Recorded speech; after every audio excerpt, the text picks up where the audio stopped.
boisson mu amal ko mu doon ñett yoo xam ne ñoo nekk fii ci diwaanu Sénégal benn bi mi ngi Dakar bi si des nga Tamba waaye ñetteel bi yàlla dogal nañu Kébémer la ñoo ko moom ci loolu nag la ñuy daal di ñëwee di am li nga xam ne mooy inauguration bi tey jii si àllarba ji ñu teew ci ànd ak autorité dëkk bi ànd ak ñi nga xam ne aussi mooy les responsables yi nekk ci dëkk bi ànd ak aussi képp koo xam ne daal da nga bokk ci facteur de développement pour Kébémer ñoo waral tey ñu ñëpp ñu àndandoo ànd ak waa Kébémer TV ngir présenter li nga xam ne mooy inauguration aire de débarquement bi nga xam ni Kébémer ko moom muy sagu Kébémer léegi nag yegg si nañ ci bunt bi aire de débarquement bi mi ngi nekk fii ci route de Lompoul à travers Kébémer TV lépp da nga ko fi amee en direct donc ñi ñaanalaat ñëpp di wax ni nag ñoo ngi waaj a dugg nag ci biir wax xool waxtaan bi nan lay demee inauguration aire de débarquement bi nga xam ne ñoo ko moom nan lañ ciy war a tëralee ak li nga xam ne moo am ci biir kon nag mbokk yi dama bëgg ngeen topp ma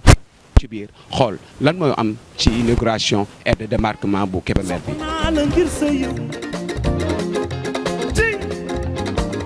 sopp naa la ngir sa dal sopp naa la ngir sa teraanga waaw Ndour sopp naa la ngir sa yiw sopp naa la ngir sa dal laatu kaa be ndaag ma jama ca jara yaasin maar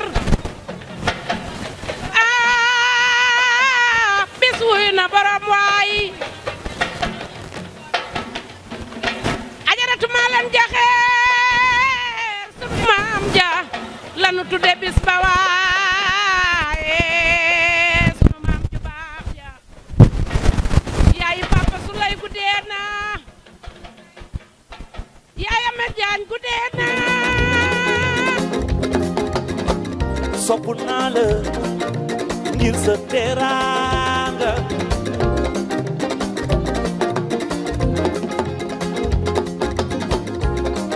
waaw waaw sopp naa la ngir sa yiw sopp naa la ngir sa dal sopp naa la ngir sa teraanga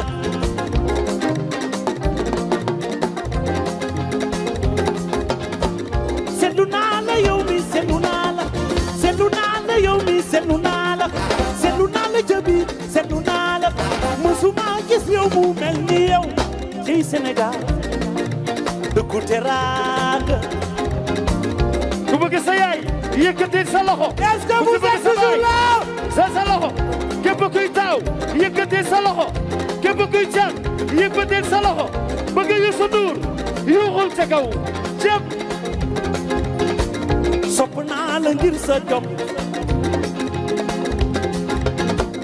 sopp naa la ngir sa dal sopp naa la ngir sa teraanga seetlu naa la yow mi seetlu naa la seetlu naa la yow mi seetlu naa la seetlu naa la ca biir seetlu naa la musuma gis yow mu mel ni yow tey Sénégal dëkku teraanga man su ma doon yàlla bilaay kenn du la raw su ma doon yàlla bilaay kenn du la gën man su ma doon yàlla bilaay kenn du la raw ci Sénégal lu coow coow xol yi benn dang lu coow coow jàmm jàng ci xol yi lu coow coow jàmm jàng ci xol yi sopp naa la ngir sa yëw Bruxelles est-ce que tu es là tout le monde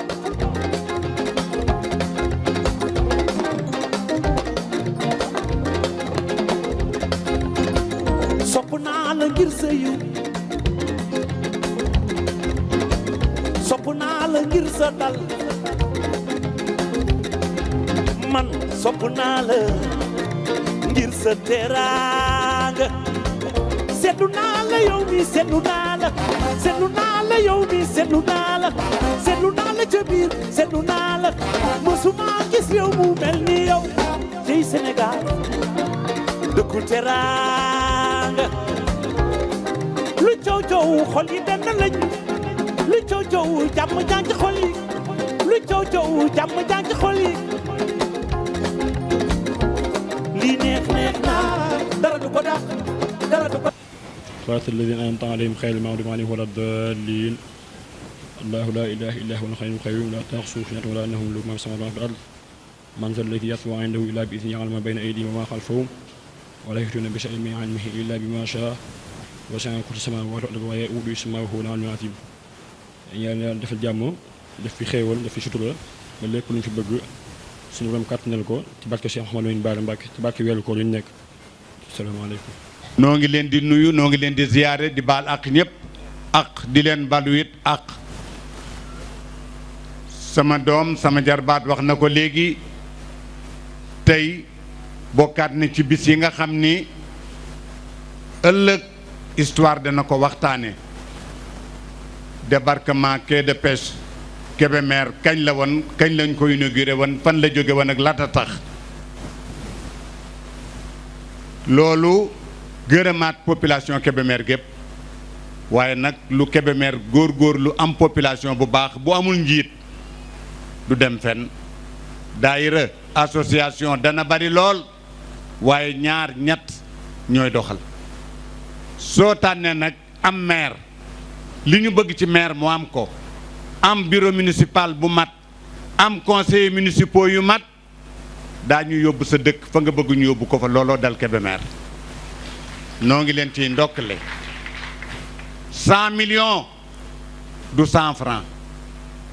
100 millions du 50 millions 150 millions ADM agence de développement municipal ba état jóge ak politique am di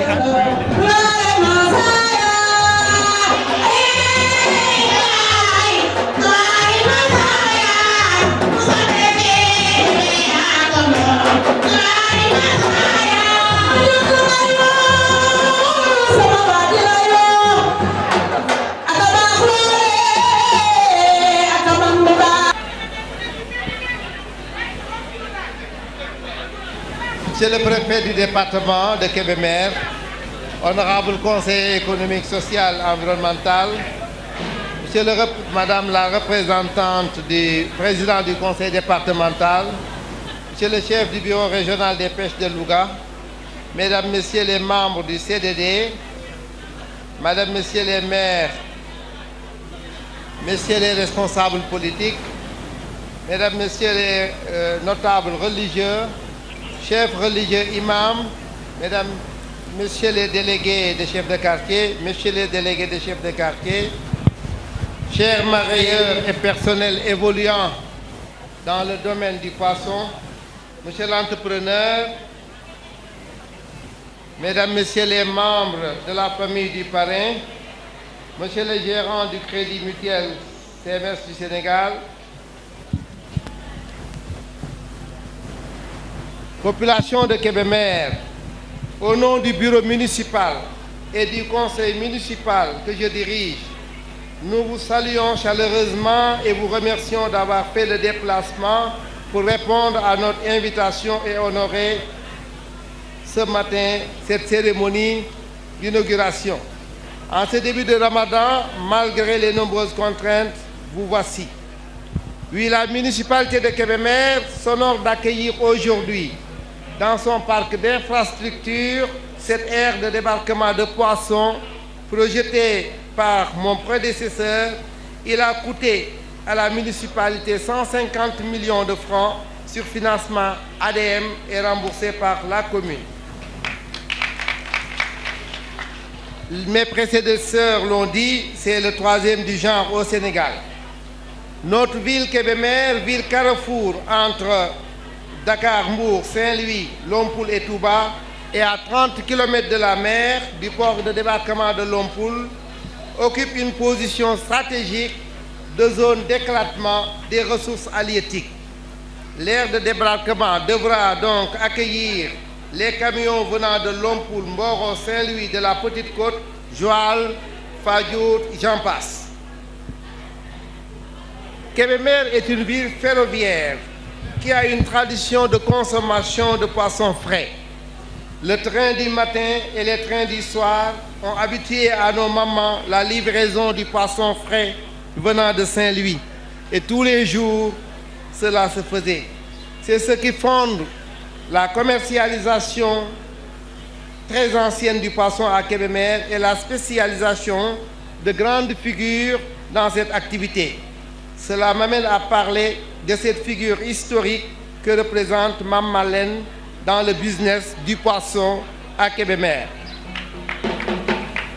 Adji Malène, Mame Malène de son vrai nom Seynabou, est une Saint-Louisienne de naissance, de Ndartout, la fille de Mame Diakher. Avec son époux de 30 ans, est arrivée à Kébémer à la fin de la Première Guerre mondiale dans le déploiement des anciens combattants par le colonisateur pour l'organisation de l'activité du commerce de l'arachide. Installée dans l'escale de Kébémer, elle a vite développé le business du poisson dans toute sa dimension. Poisson fumé, poisson frais, guedj, j'en passe. Sa maison, sa grande place centrale au marché était le point de ralliement de tous les bana-bana venus des 4 coins des zones côtières du Sénégal. Pour nous jeunes de l'époque, le plus beau spectacle était le débarquement du train de tous les paniers portés par les bana-bana et les bana-ning vers le marché. Spectacle et images figées dans la mémoire collective de l'époque.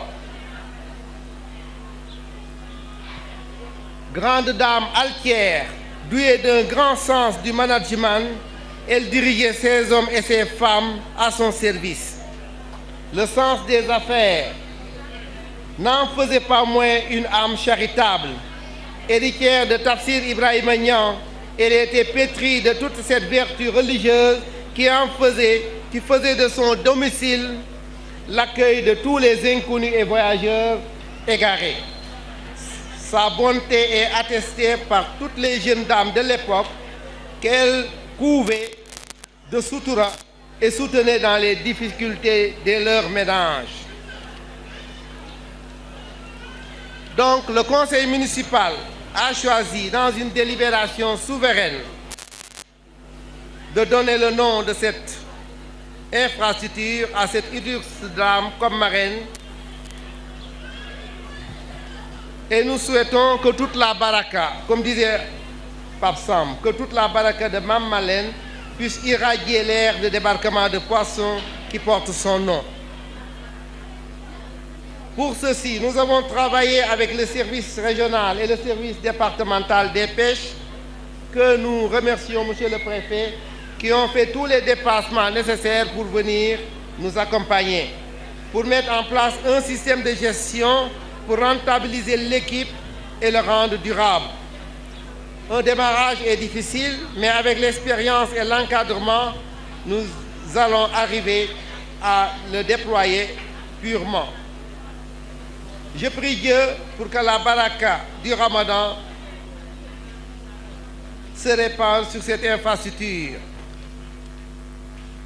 On ne peut pas à Kébémer parler de Mame Malène sans évoquer aussi le souvenir de grandes dames contemporaines à elle qui ont évolué dans le grand marché central.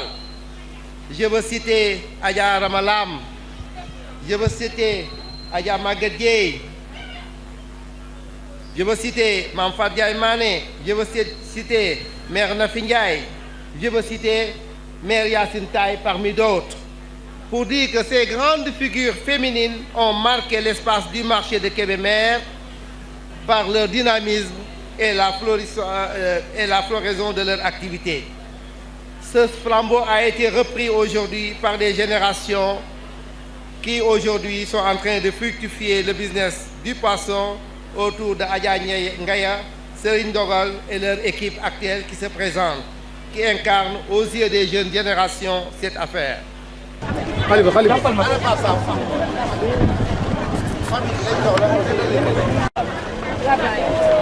ñëw na xajam ñëw na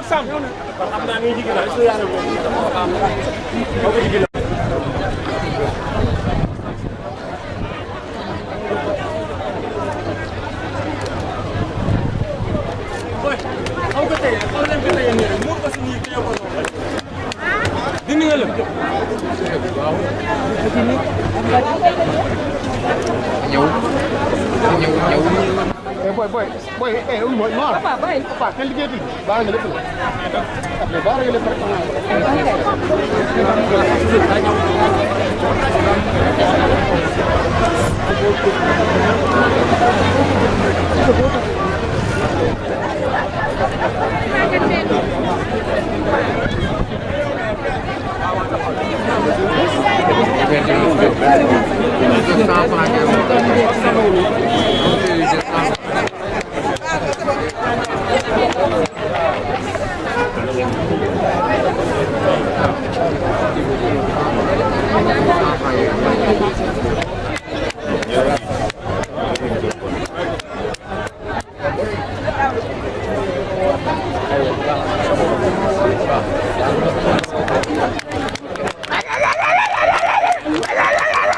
lỡ